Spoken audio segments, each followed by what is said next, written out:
Dear student, आप सभी का स्वागत है हमारी एक और नए वीडियो में। तो अभी तक हमने जो है थियरी में भाई कंस्ट्रक्शन बढ़िया है पढ़ाना, समझ में आ गया कंस्ट्रक्शन। अब यहाँ पे हम देखते हैं पूरा डीसी मशीन, ठीक है।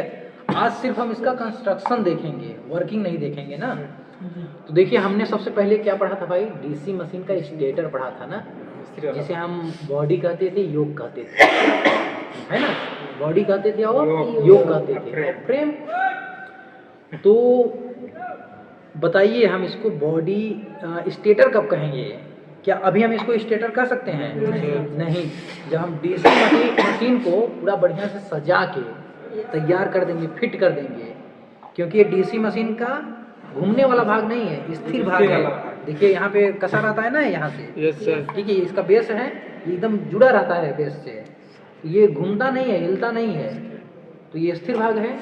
अगर पूरा मशीन बन के तैयार है, घूमने वाला भाग उसमें लगा दिया गया है, तो हम इसी को कहते हैं डीसी मशीन का स्टेटर, और इसी को हम क्या कहते हैं? बॉडी कहते हैं, योग कहते हैं, इसी को हम फ्रेम कहते हैं। लेकिन स्टेटर कब कहेंगे?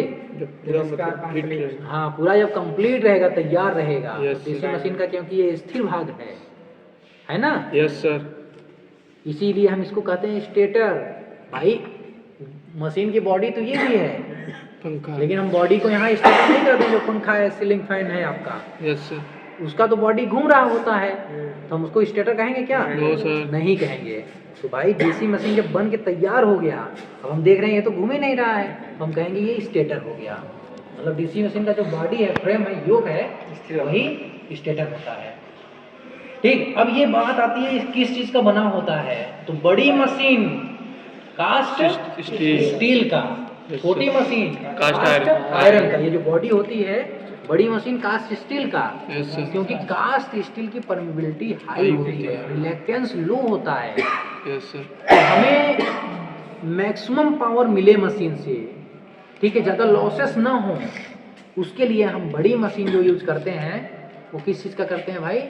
कास्ट स्टील मटेरियल करते हैं, ठीक है ना। समझ में? ट्रांसपोर्टेशन में आसानी हो, क्योंकि बड़ी मशीन है, तो ट्रांसपोर्टेशन में अगर भाई लोहे का बना देंगे, कास्ट आयरन का बना देंगे, तो हो सकता है भारी हो जाए मशीन। यस सर, क्योंकि उतना मजबूत बनाने के लिए हमको ज्यादा चीजें यूज करना पड़ेगा उसमें ना। यस सर, हाँ क्या हुआ बाकी? ठीक है, समझ में आया ना। तो ट्रांसपोर्टेशन में आसानी हो, मशीन हमारी हल्की हो, मजबूत हो, यस सर, इसीलिए हम कास्ट स्टील का, इसका कारण भी है कास्ट स्टील का यूज करते हैं। और दूसरा परमेबिलिटी हाई रखना चाहते हैं। क्यों भाई? क्योंकि इसका स्टेटर ही तो चुंबकीय फ्लक्स को जाने के लिए रास्ता देता है, पथ प्रदान करता है। यस सर, इसकी बॉडी जो है, योग जो है भाई, फ्लक्स जो है यहीं से प्रदान करता है ना, जाने का रास्ता, है ना। अभी उसको हम आगे वाले वीडियो में बढ़िया से देखेंगे, वर्किंग में कैसे काम करता है। आज खाली हम लोग संरचना के बारे में पढ़ रहे हैं, यस सर, ठीक है। अब देखिए ये डीसी मशीन का ये पोल है भाई, पोल, विद्युत चुम्बकीय पोल बनाते हैं हम लोग ना। यस सर, यहाँ पे वाइंडिंग करते हैं, ठीक है, विद्युत चुम्बकीय पोल बनाने के लिए। और ये पोल ऐसे लगा होता है यहाँ पे, ठीक है। अब देखिए पोल में दो भाग होते हैं आपके, यस सर, पोल कोर और पोल पोल शू। ये देखिए घोड़े की नाल की तरह दिख रहा है, ये यस सर, घोड़े की नाल की तरह दिख रहा है ना, यू आकार, ठीक है। और ये पतली पतली पत्तियां दिख रही हैं क्या इसमें? यस सर, दिख रही हैं पतली पतली पत्तियां। यस सर, ये पतली पतली पत्तियों का यूज क्यों करते हैं हम? एडी करंट को रोकने, हाँ, एडी करंट को रोकने के लिए, ठीक है। ये बहुत ज़्यादा हीट ना हो जाए, गर्म ना हो जाए, उससे बचने के लिए हम क्या करते हैं? सॉलिड पोल नहीं बनाते हैं, पतली पतली पत्तियों को रिवेट करके चिपका के बनाते हैं भाई, है ना। अब यहाँ पे देखिए ये चीज दिया हुआ है, पोल, इसमें क्या लगाते हैं? काउंटर संक स्क्रू। यस सर, इस पोल शू, यहाँ पे देखिए ये तो एक ही में है, लेकिन बड़ी मशीनों में देखेंगे तो ये पोल शू और पोल कोर अलग अलग होते हैं। ये चीज़ यहाँ से अलग हो जाएगा। तो पोल शू और पोल कोर को कसने के लिए, एक में लगाने के लिए हम काउंटर संक स्क्रू का यूज करते हैं। यस सर, काउंटर संक स्क्रू वही होता है जो इसका हेड बाहर न रहे। हाँ, हेड बाहर न रहे। रहे। यस सर, काउंटर संक स्क्रू हम उसे कहते हैं, ताकि देखिए ये भाई इसमें वो रहता है, यस ठीक है, हेड बाहर रहेगा तो इसमें क्या होगा, मतलब हाँ, आर्मेचर पे आर्मेचर पे दिक्कत। रगड़ने लगेगा, यस सर, फ्रिक्शन करेगा उस पे, घिसेगा। तो इसीलिए हम यहाँ पे काउंटर संक स्क्रू का यूज करते हैं, ठीक है। और इस सिलिकॉन मटेरियल का हम इसमें क्यों यूज करते हैं भाई, सिलिकॉन मटेरियल हम इसमें क्यों लगाते हैं, कौन से लॉस से बचने के लिए, हिस्टैसिस लॉस से बचने के लिए। स्टील का यूज हम इसलिए करते हैं क्योंकि उसकी परमेबिलिटी हाई होती है, फेरोमैग्नेटिक मटेरियल होता है स्टील। यस सर, ठीक, इतना समझ में आया। यस ये सर। पोल, अब ये देखिए पोल, ये शू है और जिसपे बाइंडिंग करते हैं, ये बाइंडिंग है, देखिए अपना इस पे ऐसे ला के बाइंडिंग कर दिए। ये बाइंडिंग जो लपेटा हुआ है, ये लपेटने वाली भाग पोल कोर है। यस सर, और ये जो आपको दिख रहा है घोड़े के नाल की तरह, ये पोल शू है। इसकी जो लंबाई होती है पोल कोर की लंबाई से कितनी होती है, 2 गुना। 2 गुना। देख रहे हैं, बड़ा सा लग रहा होगा पोल शू, ये इतना बड़ा और पोल कोर इतना ही बड़ा है ना, यस तो सर, दुगनी होती है इसकी लंबाई। समझ में आया। Yes sir.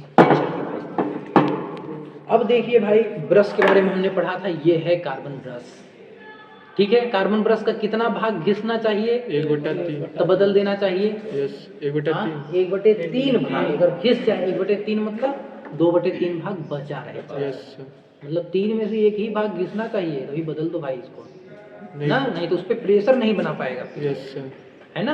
Yes sir. ठीक, चलिए भाई, अब क्या है बचा हमारा, ये है, ये भाई मशीन का घूमने वाला भाग। ये क्या है, मशीन का स्थिर भाग हमने पढ़ा, Yes. मशीन का ये घूमने वाला भाग है, जिसे हम क्या कहेंगे, घूम रहा है, इसलिए हम इसको रोटर कहते हैं, यस सर, ठीक है। अब देखिए इस रोटर पे की गई है बाइंडिंग, रोटर पे क्या की गई है, बाइंडिंग। अब ये जो है इसका पोल विद्युत चुम्बकीय हमने बनाया, इस फ्लक्स निकलेगा इसमें से, Yes. और ये काटेगा कौन, ये इसका रोटर। और जब इसका रोटर काटेगा तो फैराडे के नियम के अनुसार ईएमएफ किसमें उत्पन्न होगा, आर्मेचर। आर्मेचर में, ठीक है। यस। इसमें ईएमएफ इसमें उत्पन्न होगा, इसीलिए हम जिसमें ईएमएफ उत्पन्न हो जाए यस सर, उसी को हम कहते हैं आर्मेचर। जिसमें आर्मेचर का काम क्या होता है भाई, ईएमएफ उत्पन्न कराना, यस सर, ठीक है। तो ये इसका आर्मेचर आप ये भी देख रहे होंगे, पतली पतली पत्तियों का बनाया गया है, सॉलिड आर्मेचर नहीं है। सेम वही जो इसमें रीजन था, सेम इसमें भी वही रीजन है। Area, hysteresis loss, eddy current loss, इन सबको कम करने के लिए सिलिकॉन मिलाया जाता है, पतली पत्तियों का यूज किया जाता है ना, ठीक। अब ये देखिए भाई, यहाँ पे ये क्या है, कम्यूटेटर। ये वाला भाग इधर दिख रहा है, यस सर, ये वाला भाग, ये क्या है, ये है इसका ये वाला जो गोला सा दिख रहा है, यही है कम्यूटेटर। और इसका ये उभरा हुआ भाग है जिसपे हम बाइंडिंग की सोल्डरिंग करते हैं, लीड को लगाते हैं, राइजर, ठीक है ना। ये कम्यूटेटर सेगमेंट है ना। अब देखिए, अगर हम इसको काउंट करेंगे तो यहाँ कितना आया था स्लॉट, 15। देखिए स्लॉट मतलब खांचा होता है, देखिए स्लॉट मतलब ये खांचा होता है। जब हम स्लॉट की बात कर रहे होते हैं तो इसका मतलब हम आर्मेचर में जो स्लॉट है उसके खांचे की बात कर रहे होते हैं। लेकिन सेगमेंट मतलब क्या होता है भाई, खंड होता है, अलग अलग भाग में बटा हुआ है। तो ये खंड देखिए, खंड इसमें दिख रहा होगा आपको, यस सर, ठीक है, खंड दिख रहा होगा ना, ये चीज़, ये खंड है। अब ये जो कम्यूटेटर होता है आपका, ये किस चीज़ का बना होता है भाई, कम्यूटेटर, कम्यूटेटर याद नहीं है, हार्ड ड्रॉन कापर का बना होता है, हार्ड ड्रॉन कापर का। क्यों, क्योंकि भाई इस पे ब्रश घिसता है, इसीलिए हार्ड ड्रॉन कापर का बनाया जाता है ना, ताकि ये ना घिसे ब्रश बल्कि घिस जाए, ठीक है। ब्रश जो होता है कार्बन का यूज किया जाता है, कार्बन बहुत सॉफ्ट होता है, Yes, वो sir. खुद घिस जाएगा, लेकिन इसको नहीं घिसने देगा।